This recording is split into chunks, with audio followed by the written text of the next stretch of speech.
Ladies and gentlemen, good day and welcome to Arvind Fashions Limited Q1 FY22 earnings conference call. As a reminder, all participant lines will be in the listen-only mode. There will be an opportunity for you to ask questions after the presentation concludes.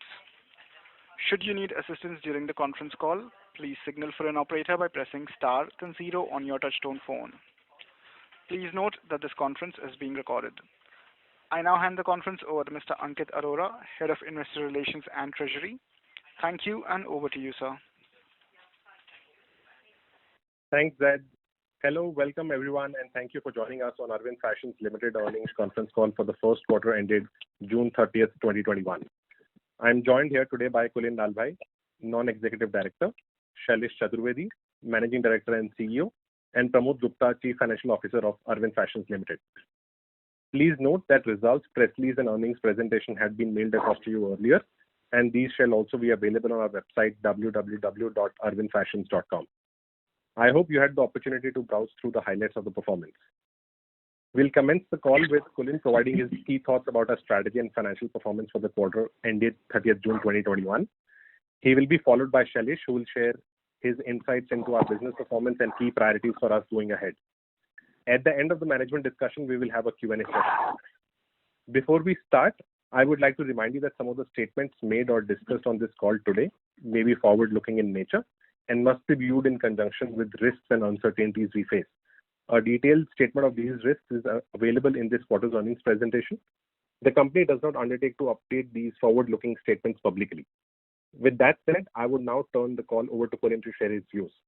Thank you, and over to you, Kulin. Thanks, Ankit. Very good evening to you all. Thank you for joining us for our Q1 results. The last quarter has been a very challenging one due to the severity of the second COVID wave.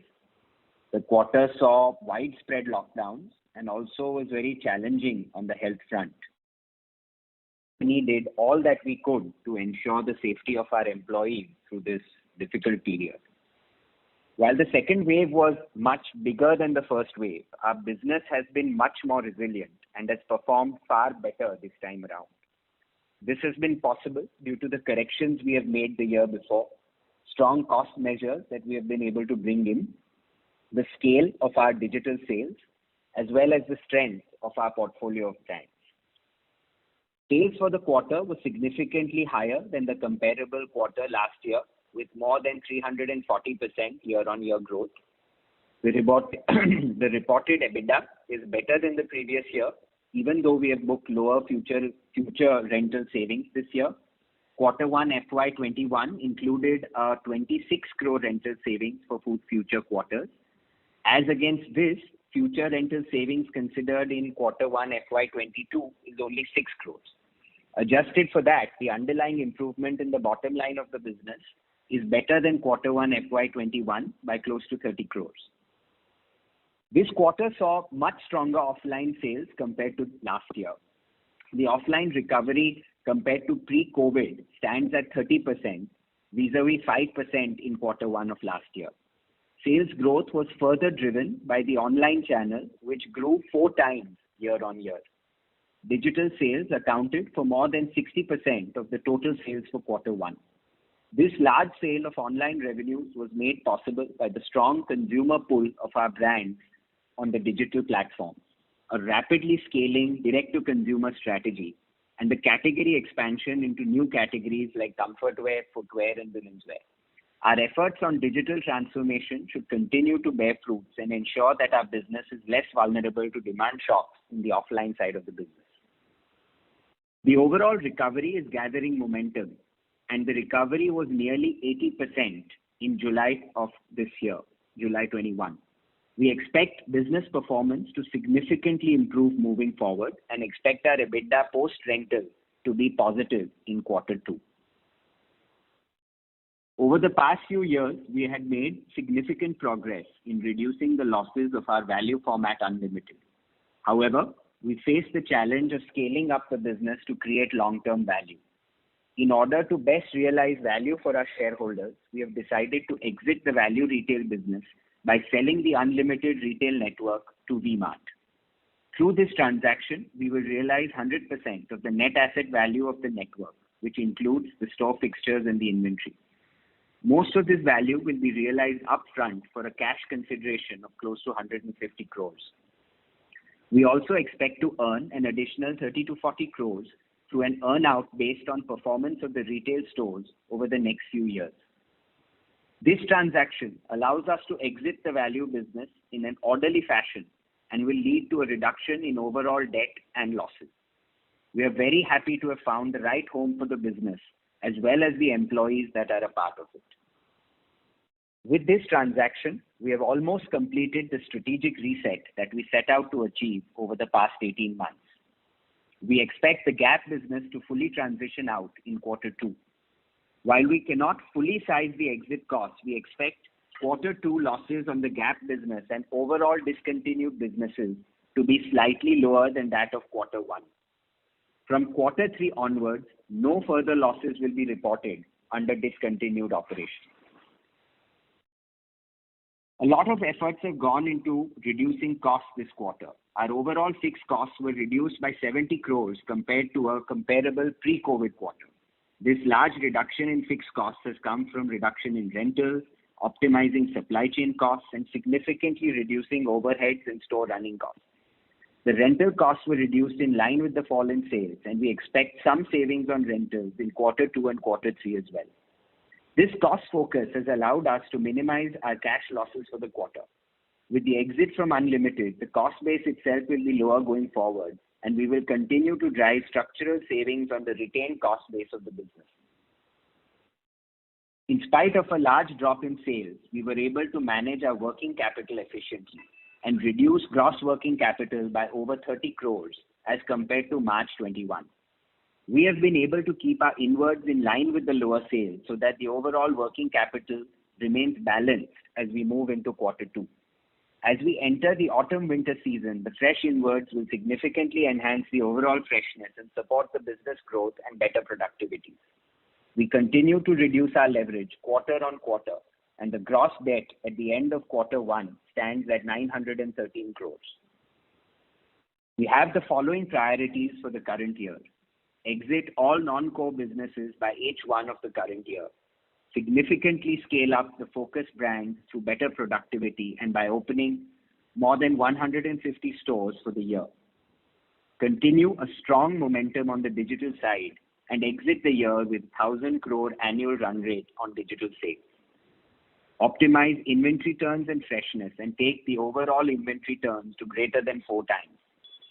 Achieve a much stronger profitability in the second half of this year. We hope to achieve these milestones as long as we do not have a very large impact from any potential third wave in the future. With a focused portfolio of market-leading profitable brands, strong growth levers in both online and offline channels, the exit of loss-making businesses, the leaner cost structure, and a healthier and fresher inventory, we expect the business to see much better performance going forward. I would like to now hand it over to Shailesh Chaturvedi to talk about the brand level highlights, market recovery, and plans moving forward. Thanks, Kulin. Good evening, everyone. Shailesh here. While Q1 has been a COVID-impacted quarter, I'm happy to share that recovery has been faster post-unlock this time around, with nearly 2x recovery than last year. So, for example, if a channel in a particular month last year had X percentage recovery, that recovery is 2x percentage. So if it was 30%, then it becomes 60%. So this time, recovery is much faster and double the percentage of last year. In July, we saw business recovery of 80%. And in Power Brand, this recovery was 90%. We are hoping that by September, right in time for festival season, recovery could be inching towards the near normal mark.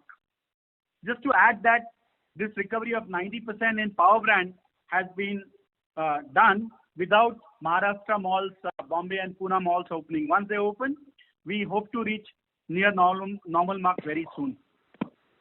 We are encouraged by the fact that our Power Brands portfolio is very suitable very suitably placed for post-COVID work from home times where consumers are preferring our brands that have casual and relaxed appeal. A severe onset of COVID wave 2 and subsequent lockdown required a focused work on cost control and cash flow management.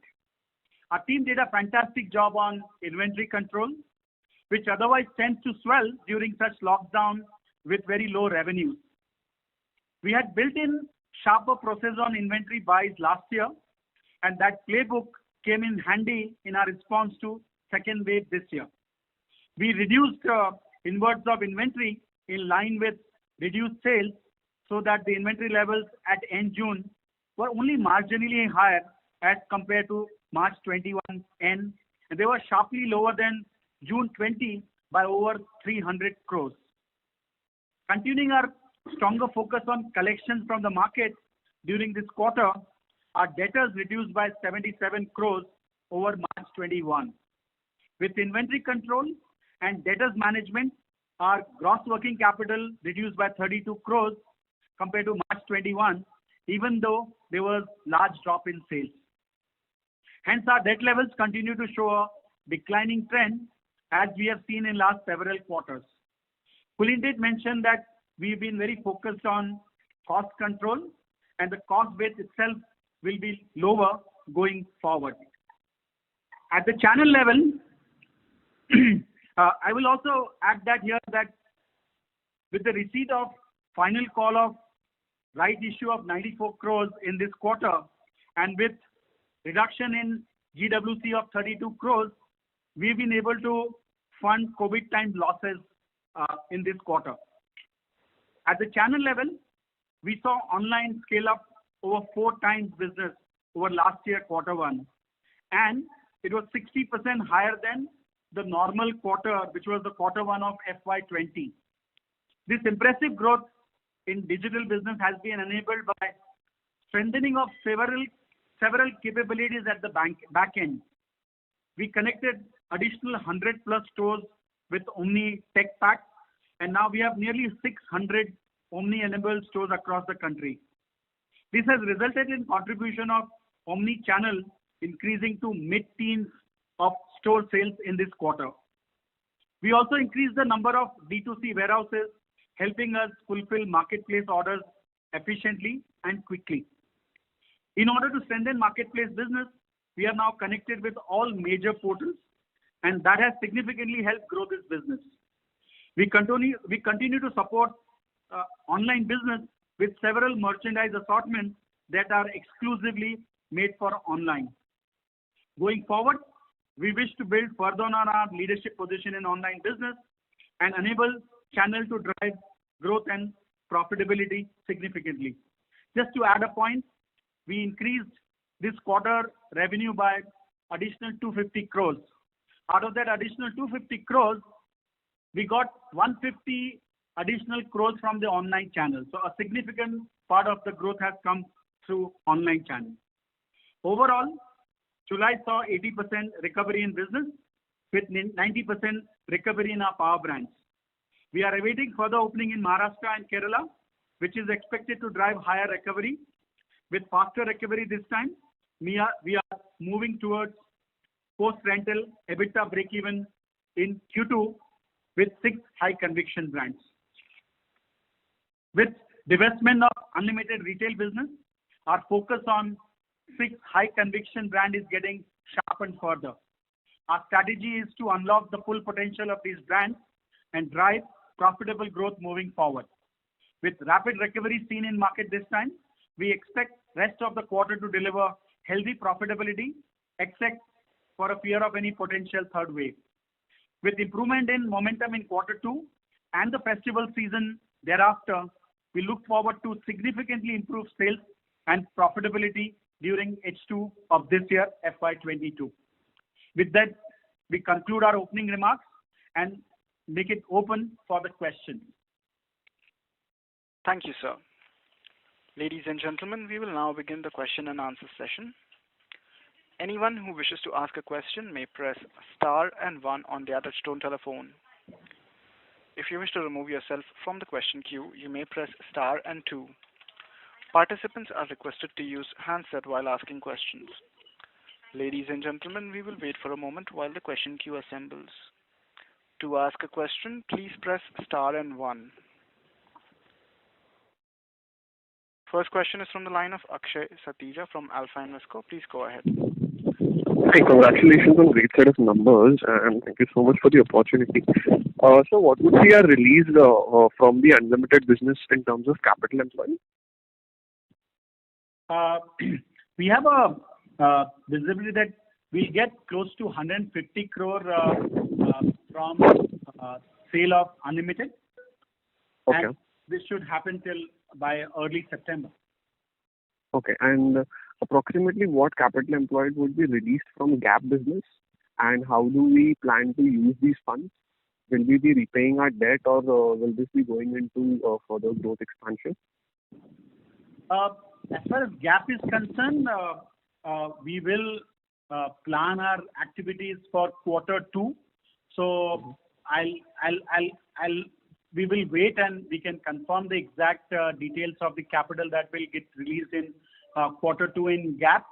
Okay. But Unlimited would be 150 crores of capital release. So that would go towards debt reduction or further expansion? Yeah, I mean, surely significant part of that will be to reduce our debt further, and part of that will be for funding of the growth. Also, if you could give an approximate numbers in terms of Gap, maybe what amount of capital employed is currently stuck in Gap, and we understand the number could be 20, 30% here and there. Can I take this question? Yeah, so the total capital employed is about 70 crores, and we expect a good amount of that getting released in Q2 itself. Okay. So the final question, if you could help us, what were the number of owned stores versus franchised, and how much of them were making money pre-COVID levels? How much were loss-making stores and how much were making money pre-COVID? Thank you. See, in the wave first last year, we had corrected our store network very, very sharply, and most of the loss-making stores were already shut down last year. On that cleaned up base this year, we didn't need to close down too many stores, and if I remember, almost a small number between 30 to 40 stores is what we plan, which also happens on a regular basis in our life. So the number of stores that we shut down now was less, and our understanding is that post-COVID, with the normalcy restoring, most of our store network will be profitable. Okay, and how much would be our own stores and franchise? To interrupt. Yeah, it's the same question. Yeah. Hello? Hello. Yeah. Hello? Sir, you may continue, please. Yeah, I was just asking what was the number of owned stores versus franchise? See, our network is largely franchise network, and this year expansion of close to 150 stores, most of them, I would say, more than 130 stores would be franchise stores. So our network is becoming more and more franchise led network, and it's an asset light model. So Pramod, do you have an exact number? Somebody has an exact number on? No, I don't have the exact number. We can take this question back and Ankit can revert back to him. Yeah, but I can tell you that our store network is largely franchisee led, and going forward will be, I can use the word entirely franchisee led, like 95% of our store opening will be franchisee led. Got it, sir. Thank you so much. Thank you. Next question is from the line of Nishit Rathi from CWC. Please go ahead. Hi team, thanks for taking my question. So as you mentioned, Q1 is generally when we see higher purchases done before the festival, and this is second time in a row that we've pushed out our purchases. Just two questions on that. Does this in any way affect our ability to grow once the demand is back? And, how does this affect our terms of trade with the vendors when, again, things come back to normal? Would love to get your thoughts on that. I have a couple of follow-ups after this. We are, as we stand today, July, our goods were as per our plan, what we wanted to bring into our system and deliver and send to the market. So we are now on track after all the modification and improvisation that did in the inventory for Q1 COVID time. And for this quarter, I don't anticipate any issue with our ability to service the inventory to the market. We are extremely well poised on that, and we will be able to fill orders in time for the season ahead. No, so Shailesh, the question here is, we were doing things a little differently, let's say 2 years back, and you're saying that we have changed the way we're doing it. So does that mean that going forward we are going to become more just in time in terms of doing it, and or is there something else, or was there inventory that was stocked up that you were able to supply? I'm just trying to understand that, right? Yeah. So there are two parts to your question. One is on the discipline on how inventory is built, and second thing is on the response time, agility, that what you used, right? Just in time. So what we did is that we, in the last year in our playbook, we tightened the discipline and we ensured that we were bringing it at the right time in the right quantity. So a lot of internal check and balance and discipline. Also, we played safe with the MBO channel because that channel used to throw up a lot of surprises on inventory, because that's where the inventory used to get sort of leftover or payment. So we reduced our reliance on the MBO channel. So all that brought in internal check and balances, the MBO, less reliance on MBO channel, that brought in a lot of discipline in the way we buy, and that's a structural discipline that will help us going forward as long as we maintain and improve upon that. Second part is on the agility side. So we do a very large volume of production, and we have a partnership with backend with a lot of good vendors in India, and then we work with them on many methods to reduce the lead time of production, and we will be able to get goods on time in season because of the reduced lead time that we are working on currently. Sorry, just to follow up on that. So let's say if historically you used to do 2 drops, 3 drops a year, are you saying that you've reduced your order quantity and you will do multiple drops? You will do maybe 4, 5 drops. Is that the way the new supply chain is kind of geared up? Is my understanding correct, or is that is that right? Yeah. So one thing is we bring in the goods right in time for the season launch. What is early in the season, we call it drop zero, and then we have multiple drops or the collections coming every 2 months into the market. That happens, and we are working with the vendors so that the lead time required for producing these goods in different multiple cuts also is reduced.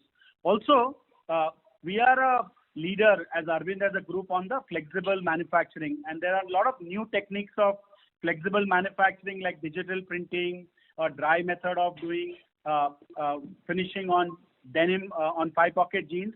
So we have invested a lot on the flexible manufacturing where the lead times could be as low as 30 days versus traditional 90 days to 100 days lead time. So there's a lot happening at the back end to be more agile and flexible. Oh, that was very helpful.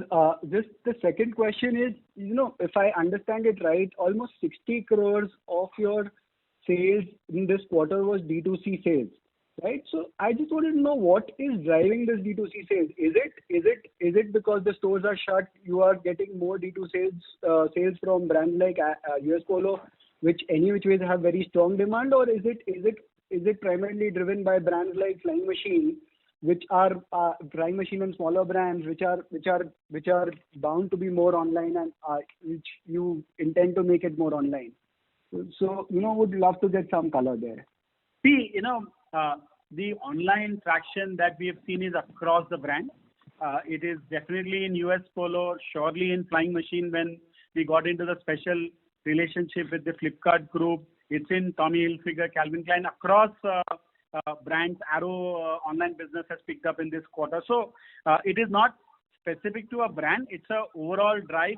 We are a leader in online business in the country. Our current rate is going to be 1,000 crore annual business going forward. So we have a large business which is spread across all brands. And it is not just because of the COVID. And I mentioned that, we have built a lot of capabilities at the back end to support our brands, right from, linking more stores, and those stores, 100 odd stores that we've added now in this quarter are spread across all our brands, from Flying Machine to US Polo to Arrow to every other brand. Also, we've linked up with portals like, Myntra and the Ajio and the Amazon, and we are doing very large business with them. Our own website now is growing well. We have a lot of repeat customers in now.com. So through that and through other marketplaces, we are able to reach many customers. We've increased the inventory levels in our marketplace model so that we can service more. We can give a larger assortment to our customers. So if you really see the whole retailing of business online through our own now.com and also through the marketplaces, through all the portals, and all that has gone up, and we have a higher number of D2C warehouses so that we can fulfill faster, more efficiently. So it is a strategic and very structural capabilities that we are building that will help us even post-COVID. So, for example, we mentioned that our Omni business in this quarter was in mid-teens of the store business. So the entire store team is now getting used to servicing an Omni order from the store. So there are a lot of these structural changes that have happened that will help us to continue to grow on our leadership position in the digital and a large size of almost 1,000 crore plus, even as the market recovers fully in the times beyond COVID. Kulin, you want to add? I'll just come in here. Nishit, see, if you kind of distill this, there are three broad transformations that are going on in the digital strategy. One transformation is that this business used to be an old good selling business, what you call OSM, which used to be sold on discount largely online.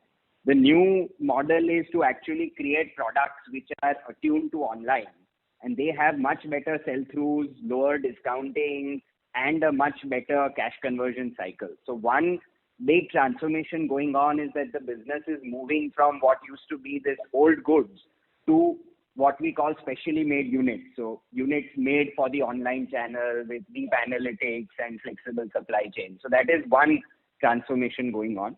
The second transformation is that this used to be a wholesale business where you used to sell to portals and then forget. And it's moving to a retail business, which is both our own .com, now.com, and what we call the marketplace model, where we set up the listing and control the pricing, promotion, and delivery of the products that we sell on third-party marketplaces like Myntra, Flipkart, and Ajio. So in a sense, we are building muscle as a company to do direct retailing. And that is very powerful because you get customer connect, you get to control the quality and the way in which your product is sold. So we are as we go on, right now it's in the mid-30s, but we expect our direct retailing to keep increasing, and that will make the business even more robust. And the third transformation is how do stores not just remain physical stores, but we digitize our stores. So as Shailesh was saying, we're in the mid-teens as the online contribution to store revenue, but as we keep connecting more and more marketplaces and building more and more omni-channel journeys, I think the store will also keep enabling the digital sales more and more. So I think these are all three of the transformations are at work, and that is why the online business is scaling up the way we are seeing. No, this is great. I have a couple more questions, but I'll come back in the queue if people don't have other questions. Thank you. Next question is from the line of Vaishnavi Mandhania from Anand Rathi. Please go ahead. Yeah, hi. Thanks for taking my question. What is our net debt as of the first quarter? Pramod, you want to take that? We talked about, Shailesh actually talked about it. Our debt is 913 crore at the end of that quarter. This is the gross debt number. Yeah, the gross debt. Net debt will be around 20 crores less than that. So it will be around 900 crores. Okay, got it. Also, on the online channel, right, in terms of the current run rate, right, that we have, what exactly is the profitability of the channel, and what exactly is our current run rate of quarterly sales in terms of online, and how do we see this moving forward with probably stores opening up and offline also picking up in the rest of the year? Yeah, so if you look at this quarter, we did nearly 200 crores online business in quarter one. And, even online business was impacted in the second half of April, and only in the first week of May, they started going back to the normal business in online. So this business also would have been slightly higher if the online was not also impacted by the COVID lockdown and warehousing, etc. So this is our current rate. The way our order flow is currently, we are at 1,000 crore annual run rate, and the growth is going faster. And I told you that this quarter we added 250 crore delta revenue for the company over last year same quarter. Out of that delta 250 crores, online delivered a delta 150 crore over what the business in online was last year same quarter.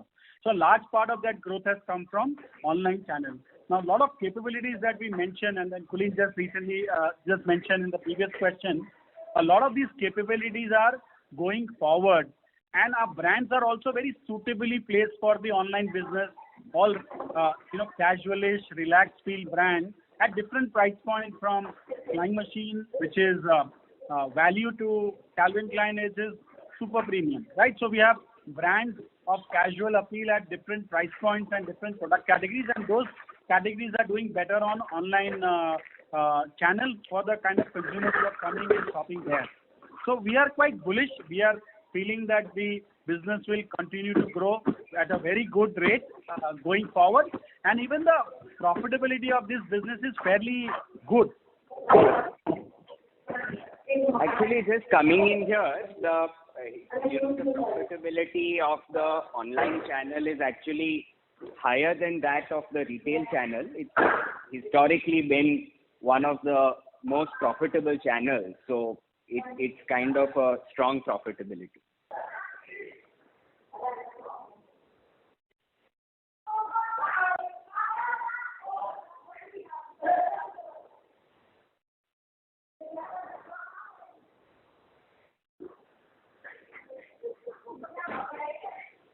Hello?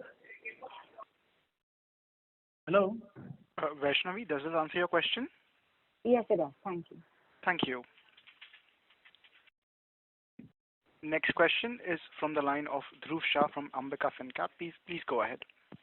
Yeah, hi, this is Nishit Shah here. My question is overall company's direction. If you look at the two categories which are relatively large in India, one is the innerwear category. There are companies with significantly larger operations like Page Industries and all. What is our strategy in this area? As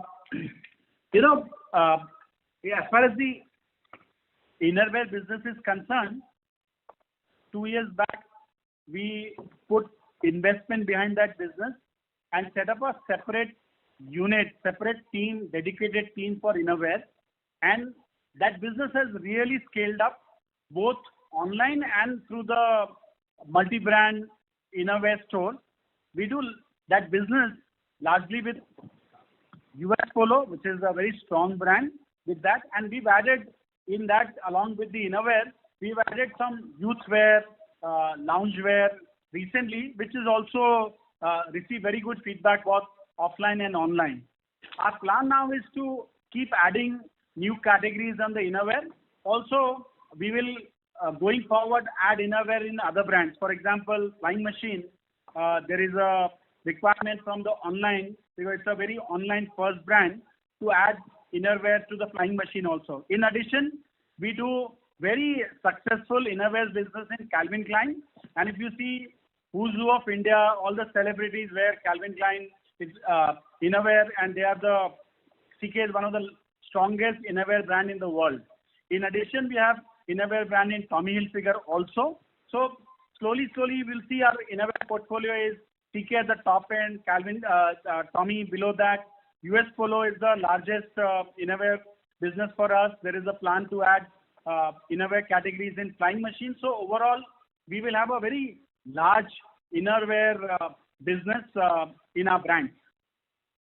Yeah, thanks, Shailesh, for that. And what about the beauty and fashion? You would have seen one of the companies going public recently has got a valuation of more than 30,000 crores.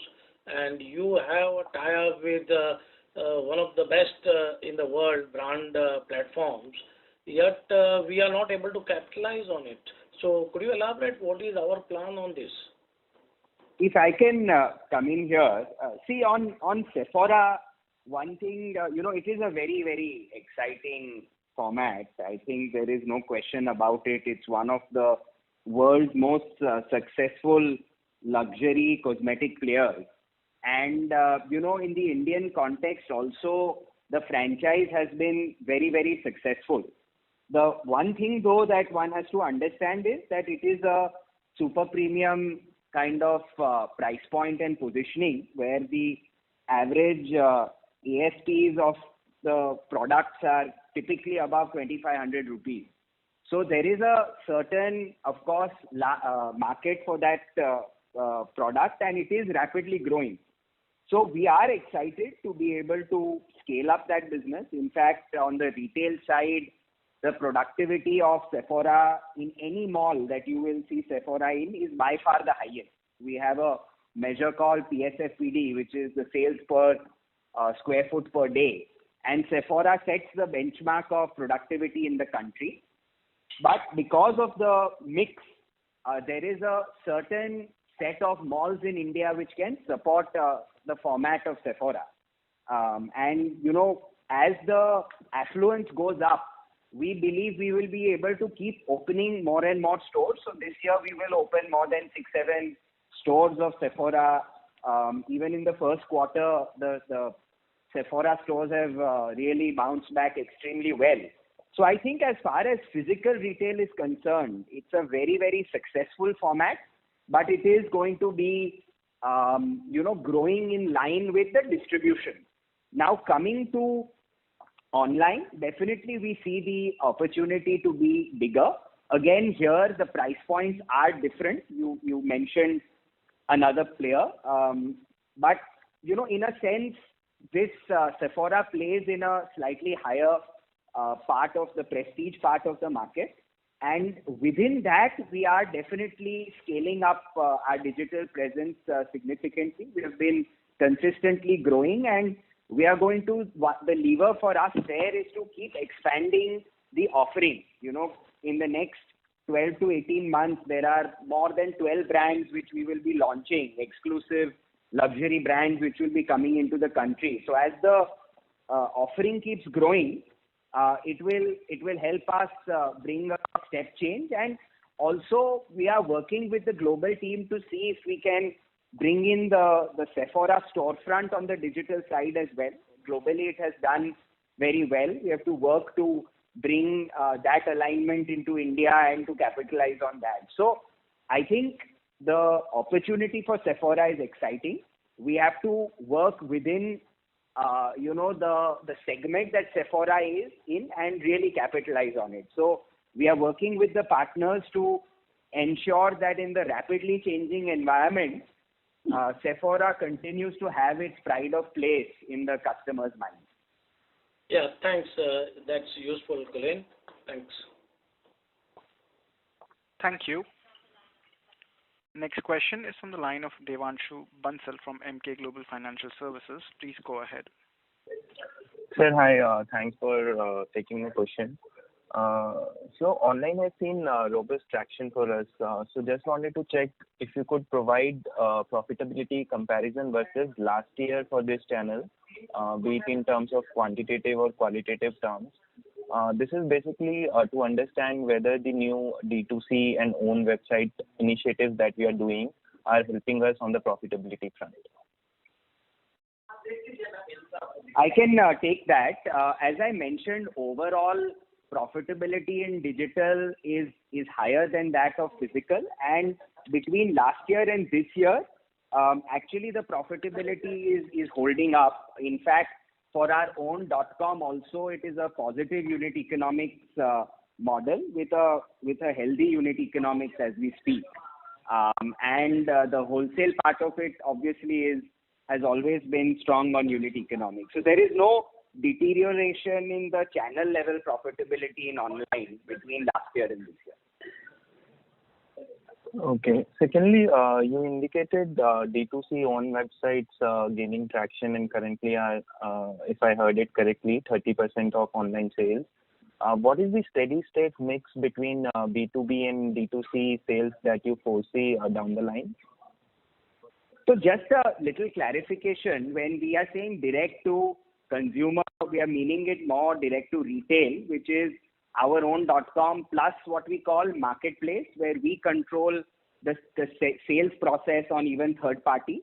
So that put together is in the 30s. Right now, it looks like it will remain in this range for some time. As the market evolves, it is really tough to say whether the direct to retail can significantly go up from this, but we are going to play both sides, the wholesale side and the direct retailing side, and ensure that both are maximized. And as the market evolves, we will be able to see how the split will change. Sure. Lastly, any benefits out of preponement of end of season sales at major platforms like Myntra during this quarter? Shailesh, you want to take that? Yeah.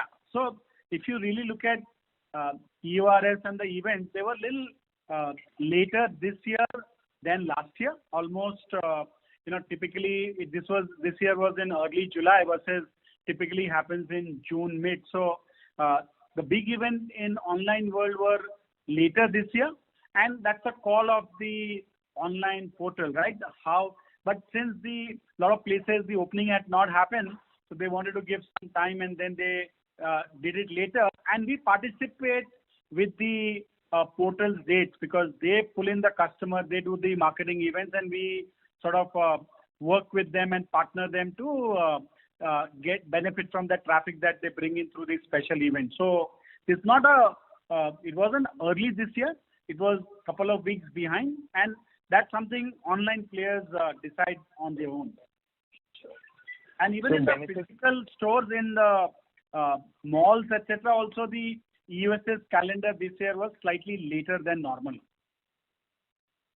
So the benefit we should see a benefit of this in Q2 as well, as in because of postponement of these sales, or the B2B sales have already happened for these events?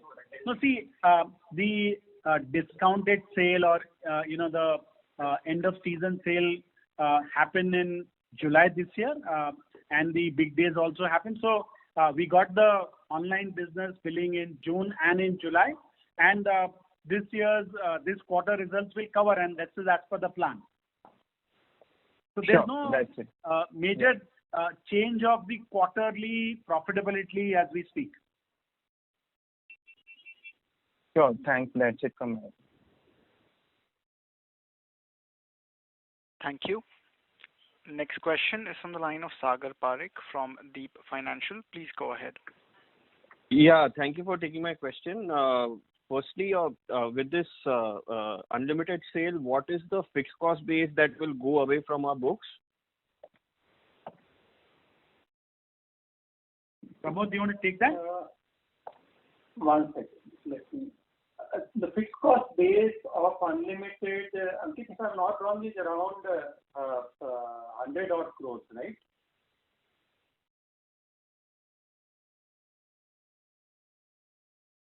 I think the way to look at it, Pramod, should be to look at what kind of PBT losses on average go away. And of course, last year was a COVID impacted year where I think the PBT losses of Unlimited were high at around 80-90 crores. But in even a normal year, since the business had interest cost depreciation and was getting close to EBITDA break even, I think one can say that around 50-60 crores of the bottom line weight would go away. At PBT level, 50-60 crore hit in a normal year. Yes, in a normal year. Okay. Assuming EBITDA break even. So that was I think happening at around 650 crore kind of top line number at which you were possibly doing. No, I think we had significantly reduced the break even point. So at a much lower revenue, we were break even. In fact, the second part of last year also we were broadly break even at a much lower revenue point. So you can take around 50 crores as a weight that would have gone away. And my second question would be, what would be, so now with the new, everything all restructuring done, what would be the break-even point for us now going forward? So in another way, what would be the fixed cost base for us going for the existing brands, continuing brands?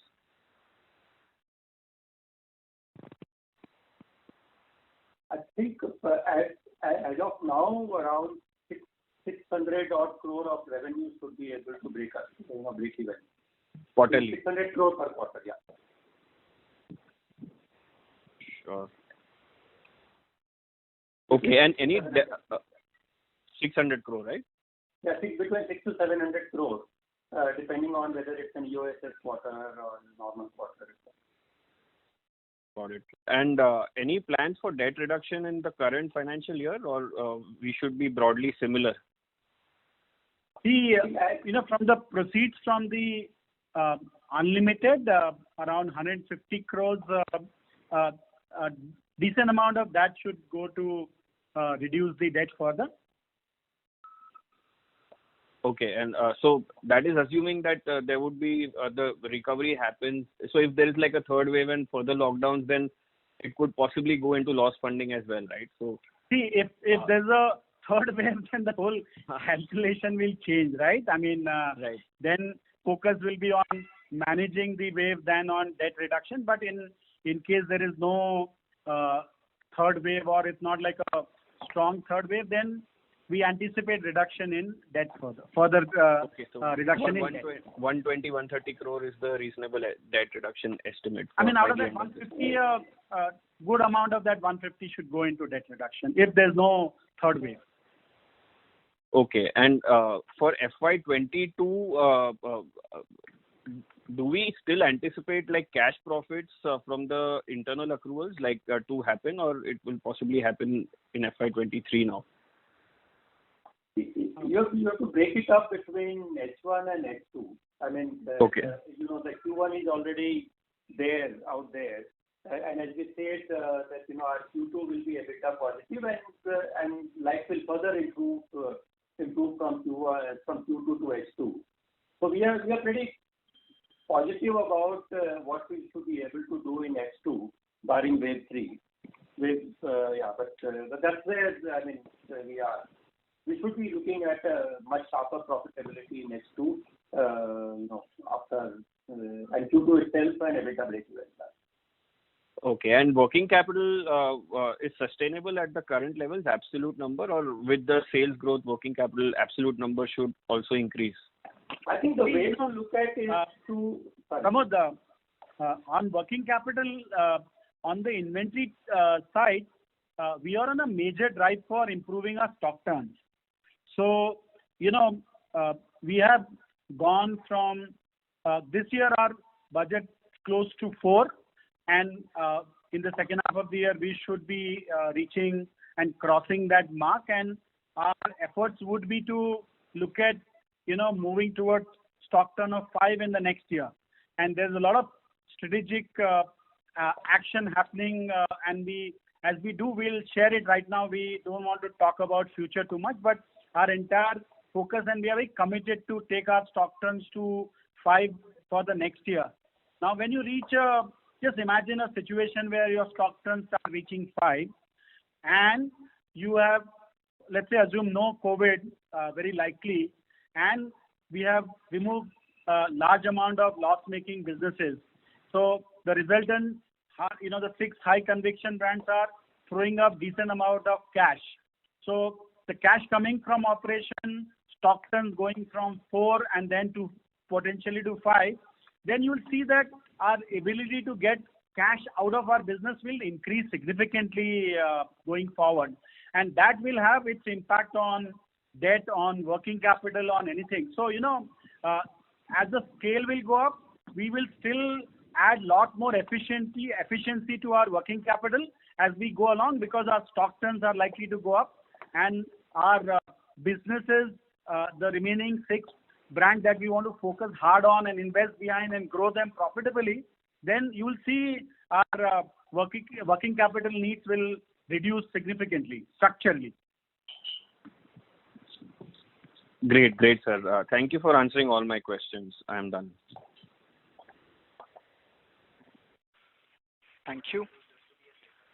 Next question is from the line of Priyank Chheda from Standard Chartered Securities. Please go ahead. Yeah, hi. Thanks for the opportunity. So my question is with respect to gross margins. Now we are done with the portfolio restructuring.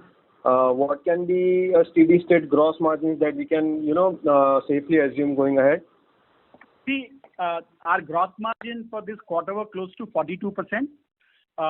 Last quarter 4 of last year was at 41%. But then there is a seasonality, because in the quarter 4 Jan-March period you get the impact of the end of season, so the margins come down a little bit. And this quarter, despite COVID and despite all the issues linked to COVID, our gross margins have remained steady from that 41 to 42%. This in a good time, in normal, not even good time, in normal time with these 6 high conviction brands, our gross margin, I'm not talking too forward, I'm saying in near terms should reach 45%. So that's our sort of thing. So we are at a level where 41 has gone, 42 also. The online we mentioned our profitability is fairly good, and this quarter 60% of our revenue came from online channel. So we held on to the gross margin to 42%, and once the COVID impact reduces and the malls etc. open and we do more full price business, then our gross margins are likely to reach 45%. I'm assuming no wave 3. Everywhere I have to put a caveat that don't, assume that we no wave. But if there's no third wave, I think 42% right now could go to 45%. Sure. We understand that. Thanks. That was helpful. The other part to the question is on the expenses. Now the other participant also alluded. So want to understand at this current state with these 6 brands, our fixed cost can be the quarterly fixed cost what has been reported in Q1. Can we assume that this would be the fixed cost going ahead? If you look at fixed costs as a percentage of NSV, then there's a lot of improvement possible, because the top line will come back strongly if there's no wave 3 and season time. But if you look at absolute number, as the business normalizes, then some of the costs will also normalize. But as in terms of efficiency of our cost structure, we have a lot of structural savings that we received last year, more than 100 crores, and we rationalized many things on supply chain, on manpower, in loss-making stores, and the staff of that converting from own stores to franchisee store to work on an asset-light model. So a lot of effort has gone last year, and also this quarter from the Jan-March base, we reduced our cost structure fixed by another 30 crores on rental, on employee cost, and other things. So we are at a very efficient level right now, and a lot of these structural advantages will go forward. But when the business grows and post-COVID top line is likely to swell very fast, then we'll have to support it with slightly absolute value fixed cost. But as a percentage of the NSV, we will remain very, very efficient, because the likely NSV growth should be higher than the likely increase in fixed cost. All right. I understand that. And just to squeeze in further on the rental expenses, so now in the current quarter, it has been 30 crores that has been reported for Q1. Is that and we have achieved a significant savings versus previous quarter. Is that a permanent one, or is that when the stores get open, we are likely to see again slightly higher rental expenses also on that? These are rental for COVID times, and a lot of hard negotiation. But once the typical arrangement with a landlord is that when your business becomes close to 100%, then we'll have to pay the normal rent also. And they're a partner in the business, and it's a win-win for both of us. They have to survive, we have to survive. It's a partnership. So once the business becomes normal, and when we start growing over 2019 numbers, our rent will also normalize.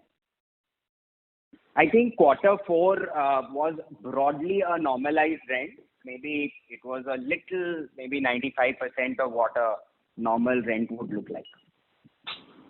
Sure. That's helpful. Thank you for all of this. Thank you. Next question is from the line of Suhrid Deora from Paladin Capital. Please go ahead. Hi, good evening, everyone. I have a question on the margins, and I'm not sure if you've already talked about it before on today's call. I apologize in advance. On your slide 10, the emerging brands are showing a higher loss this quarter versus the corresponding quarter last year, despite a higher turnover. So I was wondering what that was due to. Sorry, did you your question on emerging brands? Yeah, the losses, your EBITDA loss has increased this year. Yeah, I get it. See, in the emerging brands, we have done a minor reclassification, because now Sephora, as the only, earlier we used to have two buckets. One was emerging brand, other was the specialty retail. But in the specialty retail, we had Gap, Unlimited, and Sephora. Now with Gap exit and the Unlimited exit, there's only Sephora left. So what we have done is that Sephora has been clubbed with emerging brands. And what has happened in this quarter in Sephora, being a pure physical retail, very, very low online business, the losses are higher. And that's what you will see, the losses in the emerging brand because of Sephora.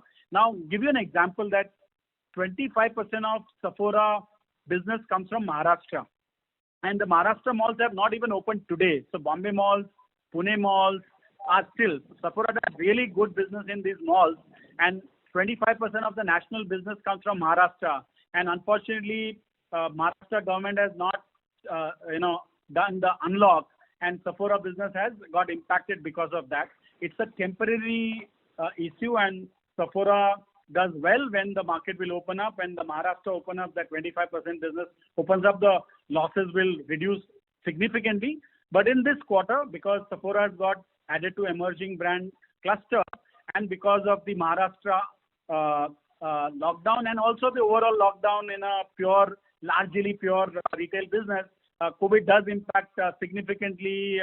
We are not able to reduce all the fixed costs in the same proportion of the drop in the sale.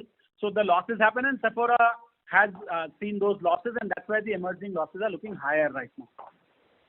No, but I'm sorry, if I compare Q1 FY21, I'm assuming that the bucket is the same set of emerging brands in Q1 FY21 and Q1 FY22. But the sales have tripled and the EBITDA has also tripled. The EBITDA loss is tripled. So whatever you told me about Sephora, I understand that. But wouldn't that also apply to the same quarter last year? Yeah, also, there are these rent adjustment. So, we discussed earlier that this year the rent we have blocked is only 6 crores versus 26 crores what was booked last year. So some of those things are impacting the numbers right now. Yeah, last year, almost all of Q1, Sephora was, the entire network was shut. And when we finalized the agreements with the mall, the rentals were broadly at only anywhere between 0 to 25% rev share. Right now, as Shailesh said, those rental savings which we have booked in are a little less, which amplifies the losses of Sephora.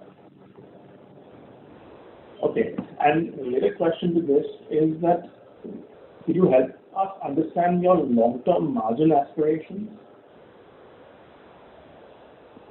Sorry, I lost you. Sorry. What margin? Sorry, what are your long-term margin aspirations for the company as a whole?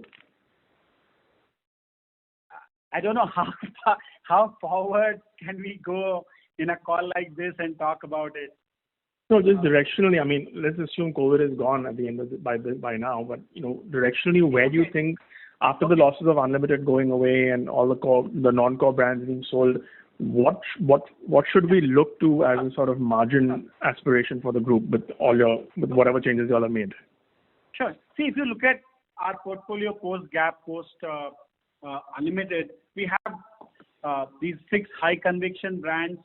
They have fundamentally very well established, of decent scale already, very inherently profitable brands. Once we get out of the COVID times, and we get rid of the discontinued brand from second half of this year, what will emerge is a portfolio of very, very strong brands with fairly high potential for margin. And most of these brands in near term, if I have to say like next 2 years, should be significantly close to double-digit EBITDA margin. And some of them, like the power brand, we have US Polo, and US Polo is very uniquely successful brand in India. There are very few brands like US Polo, and that brand with its own strong appeal and the likely scale and a lot of new category that we add in could have even a higher EBITDA margin. So, our intent is to unlock the potential of these brands in the near term and reach these kind of margin that we are talking about. And on that, you add the stock turns that we are talking about, going from 4 this year, maybe to 5 next year. What it does to the ROCE could be very, very dramatically positive. But I don't want to go too much into the future forecasting in this call, so please don't take these comments seriously. I mean, sure. There is, we still need to see whether wave 3 happens or not. We still need to close the discontinued brand in Q2.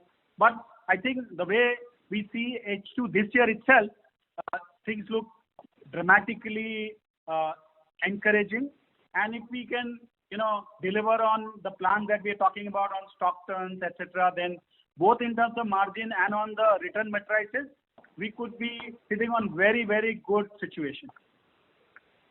Okay, thank you for that. And last very small question is, if the country reopens, all the growth that you've been seeing from online sales, will some of that get cannibalized by offline? Very interesting. If you really see the market share of any big brand in India, the size of market is huge. And the way the online is penetrating into new zip code, new consumers, the whole, conversion from unorganized to organized to upgraded. I mean, there is a lot of tailwind in our industry and we are able to execute. I think both can continue to grow significantly, both online, which will grow surely much at higher pace, and offline, which also can grow through new categories, through distribution to new towns and digital. So I don't know that we have reached a point where it's like a zero-sum game between the two channel and one will eat on. Of course, in COVID times, the percentage of online this quarter was 61%. That percentage will not stay. We are on a secular basis, cross 20% mark. We could be somewhere in between 20 to 25% of our fast-growing top line. So while percentage will stabilize, but I think there is enough probability of both the channels growing side by side.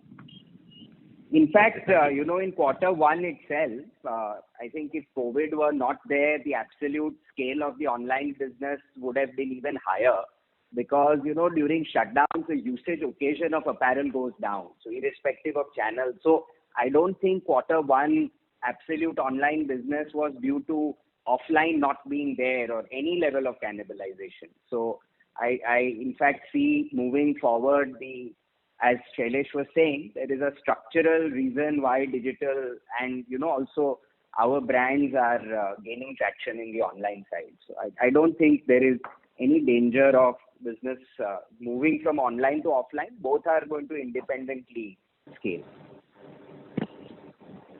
Got it. Thank you so much for that. Thank you. Next question is from the line of Deepak Poddar from Sapphire Capital. Please go ahead. Yeah, thank you very much, sir. So I just wanted to understand, maybe from a 2-year perspective, do we aspire basically to reach pre-COVID kind of a revenue level, 4.5 to 5,000 crores? So yeah, any comments would be helpful. I don't know how far can we predict and project the numbers and feel, but I would say this second half of this year, without going too far, we would be, I think, clearly much higher than H2 of the pre-COVID year, which was FY20. So even in very near term, we see we reaching, that's on the continuing brand, and the way they can grow, then all the other top line that we will be losing through Unlimited sale or Gap sale, we could cover very soon. So there is enough growth in the system, and there are a lot of growth drivers which can take us to the scale and beyond. I mean, we'll not be happy only with that fast scale because we are adding digitalization, we are adding adjacent categories. So US Polo now has kids, it has footwear, it has innerwear. Flying Machine, through its mobile online first mindset, is adding a lot of new categories with Flipkart Group's partnership. So we are adding so we have digitalization, we have adjacent accessory category coming in that will drive the top line. Also, we are going in aggressively into smaller towns, and this year our plan is, we used to open around 100 stores a year. This year, despite COVID, we are still aiming to reach 150. We have 60 stores ready for opening in the next 60 to 70 days. So we still are sticking to our number of 150 stores opening this year. And these stores will not be pure vanilla offline stores. They will be all omni-enabled. Our footprint, digital footprint in smaller towns, and not just tier 2, 3, but even much smaller town. We have a model called FMX in Flying Machine, which is for small towns. And our target is to reach towns with 50,000 to 2 lakh population towns. We have opened 50 stores in North, and our target is to reach 100 stores soon. We're still modeling it, and then potential of that FMX model alone will be very large, all digitally enabled physical. So if I just say all these growth drivers from digitalization to adjacent category to small town expansion through omni-enabled stores, we see a lot of opportunity for growing and revitalizing the growth of our top brand.